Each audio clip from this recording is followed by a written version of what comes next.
Hey everyone, today we are tearing down EVGA's brand new liquid coolers, aptly named CLCs. Like the actual product name is just closed loop cooler. So we already have a review of at least one of these on the channel. Of course, GamersNexus.net has the full in-depth article. Now we're taking it apart. This is something we looked at CES, and the same joke I made there, what's your next product going to be called? Video card? Because it's really just called this one, CLC 120 CPU cooler. That is the name. Good luck finding it on Google. And the product itself is another one of the CLCs, like not too dissimilar from the NZXT Kraken stuff that recently came out, but it's cheaper. And we'll have the finalized price in the review because I don't have it as of shooting this video. But it's kind of like one of these in a few ways, cheaper and doesn't do some of the same RGB stuff that drove up NZXT's cost.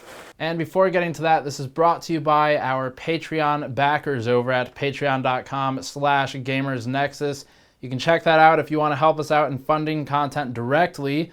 For example, we're almost at our $700 goal, which means we will soon begin producing some weekly industry content, and that would be the continuation of our recent Sunday series of what have thus far been rants, but it'll go a bit deeper than that. And we are also soon adding, because we hit our other goal, a semi-regular series, it might be monthly, where I'll go out and get industry experts. We'll talk to them on Skype, record it, and upload it, just to see what they have to say about different things in the industry thus far. So that is pretty cool. Thank you for those of you who support us there. Makes things easier.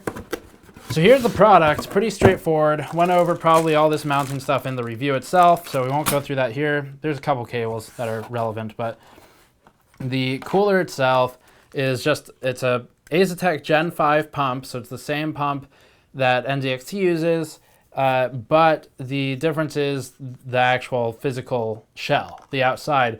So Asetek's version of a Gen 5 pump, or I should say NZXT's take on Asetek's Gen 5 pump, means that NZXT has some pretty customized PCBs in there too, in fact. One is completely designed by NZXT, handles all the RGB stuff. We talked about that in the teardown of that unit and in the review. And the other unit, the other PCB, is Asetek's board, but it also has some customization. Both units should be pretty similar. They should both have inside of them a thermocouple to read the liquid temperature, which is important. And this is something we talked to EVGA about at CES, and I provided some feedback for them, and they're improving their software, or have already improved their software as well. So that's all good news. That's the cooler. This is a 120 version. There is also a 280, and the fan's a bit odd. You can see as on the outside, it's got that swoop to it, and that is supposed to be for cooling reasons or noise reasons, which again, the full review will talk about how effective this actually is. As of this teardown, I don't actually know because we're doing this ahead of NDA lift. 120 radiator, fan, and then a large block that's got EVGA's logo in it, of course. And like everything else, it does RGB. So it can do your RGB, and it's got a USB for that. So USB out here connects to the motherboard via USB 2, and you can program it through software, and then in theory, you can actually unplug this one if you don't want the cable there, and it will keep the programming, which would be nice if that actually works. Firmware upgradable to some extent anyway, so they can update this over time. But that's the cooler. I feel bad about just tearing something down with such a perfect thermal paste application on it, but that's what we're gonna do. So I don't know where to start with this one because this is new. I guess we're going to start by pulling the screws out of the bottom here. We can start by pulling the stupid thing off. Okay. Step one. No. I'm sorry. I need rubbing alcohol. Posi-drive screwdrivers. Nice. Whoa, that's a gigantic screw. I can see the PCB already.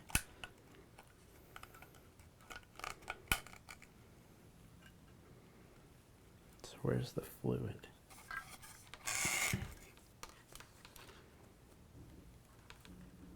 So, yeah. So just explaining what we have so far. Obviously the shell's up here at this point. This, it doesn't look like there's a way to get this off without breaking something, either the tubes or the shell. And then there's your damping for noise probably, because the pump can get a little noisy and rattle things sometimes. So that's probably for that. This is all pretty standard so far. Here's our connection to the PCB, which is clearly controlling the LEDs. This is our LED light block. It's got a diffuser on it. So the LED back here is actually diffused across the surface by just a simple diffuser. And I think it looks like an LED actually stuck into the side of this. So I don't know if I'll have to break that in order to pull this off if I wanted to see under it, or if I can just bend it maybe. Maybe just bend it. This, by the way, I should say, doesn't matter if we destroy it, because it's not going to be put back to use. So here's wiring soldered to either side. This looks like this inner PCB, I believe, is for the pump. The pump is under these cables, and or the impeller maybe is under there.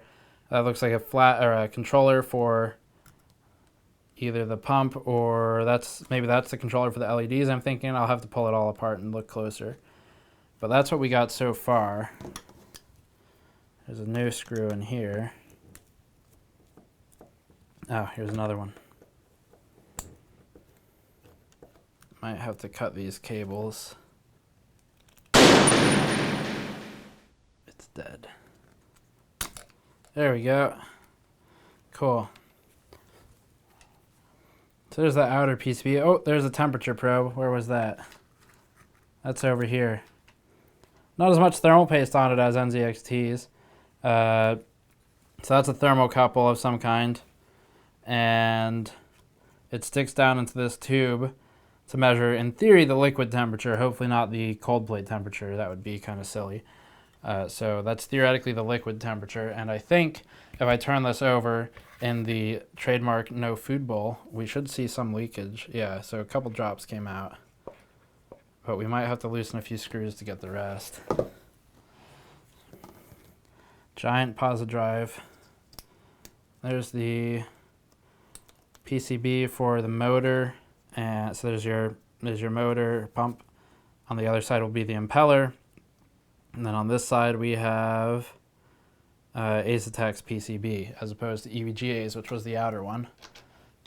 Although Asetek may have designed both, I'm not sure. So now we need a larger Posi-Drive head.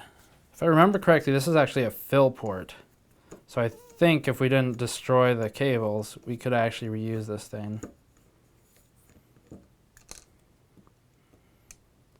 It's got a rubber stopper on it, which tells me that this is in fact a fill port. If I lift this up, probably we'll get some drainage.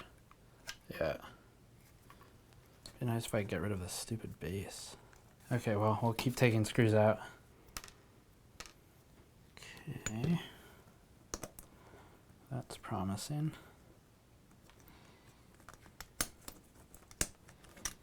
All right, cool. So there's the mounting hardware up there now. This is actually kind of a pretty compact design. This is not a whole lot of space for the liquid to go through. I'm very curious to see how this looks inside once we tear it apart, because there's not a lot of space left for the actual liquid in and outflow, which is a lot different from what we saw with the previous units. This is also Posi-Drive, so we need to get one of those back out. How big is this? Maybe that size. Oh, that looks pretty good. Posi-Drive size 1. These things suck, by the way.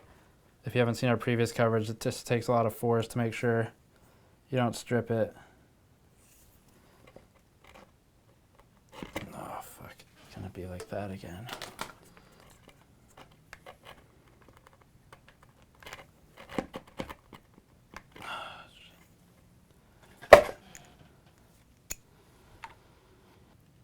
was right the first time.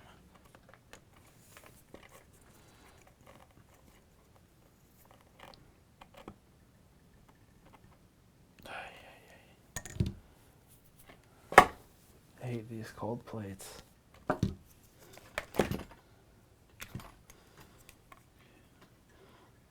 There's the barbs, by the way, if that wasn't obvious. Okay, so there's your in and your out. One of these is in, one's out. And that's going into the chamber, which we still need access to. It's got little markings on here. 16, 17, 18, 19, 20, 15. What? With an arrow pointed at 16. Cool. I have a feeling these are going to be drilled out.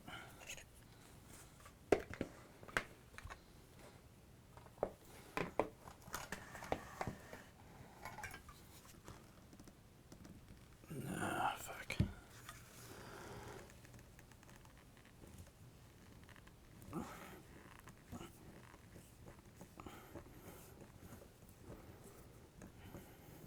Okay. You only get like one chance with these, they start stripping. Like that one. That one's still kind of salvageable.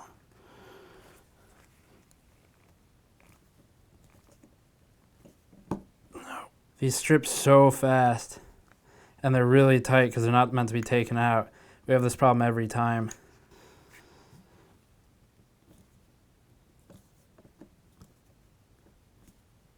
Fuck.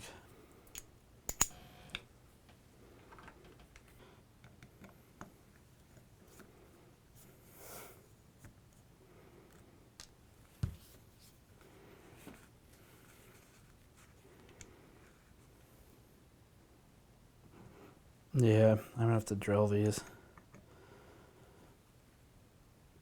Yeah. If we can get one more out, it would be easier. No.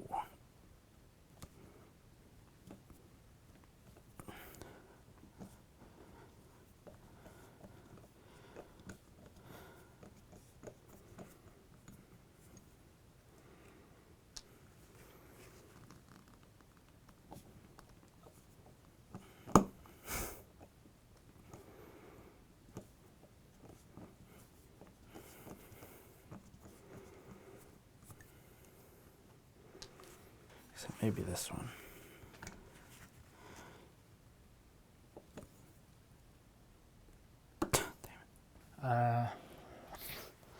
Hand me the drill and the green box with the drill bits. I don't know how much battery that thing has.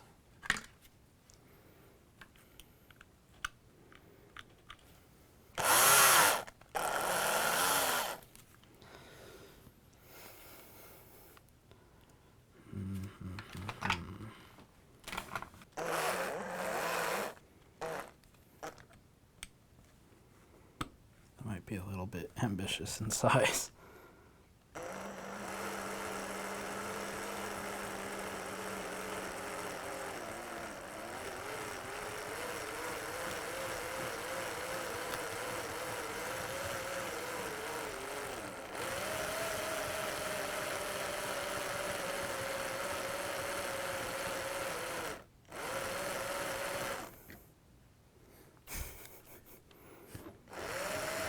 I think we're out of battery. Damn it.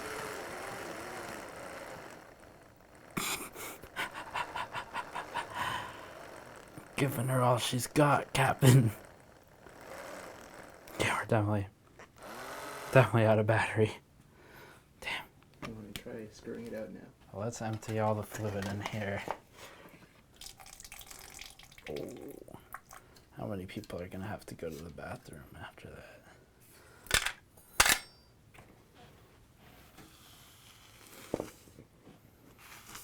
I'll charge the drill.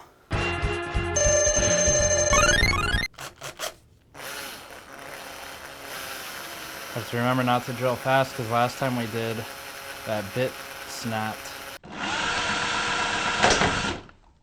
Still got strength.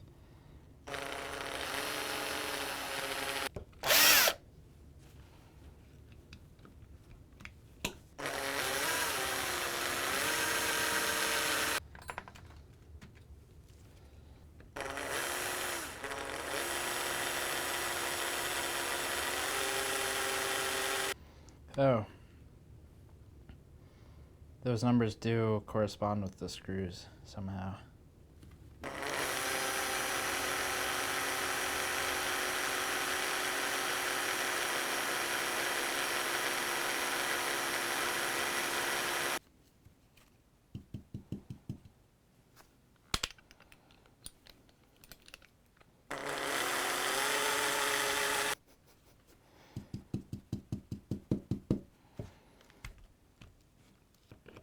Oh, yeah, got it.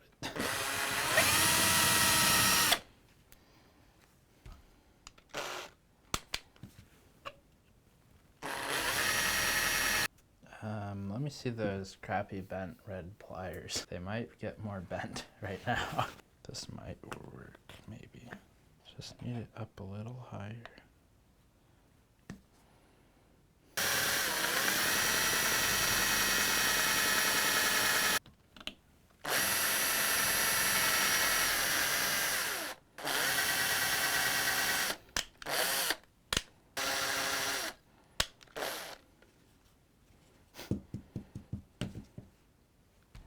It's like sludge.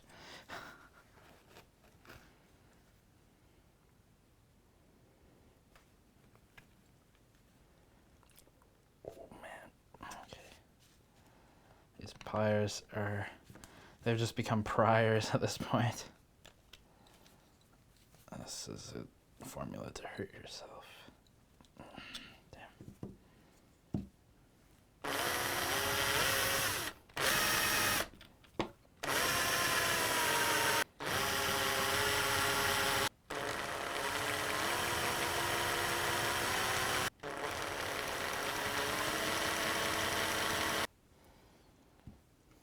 Maybe a little more.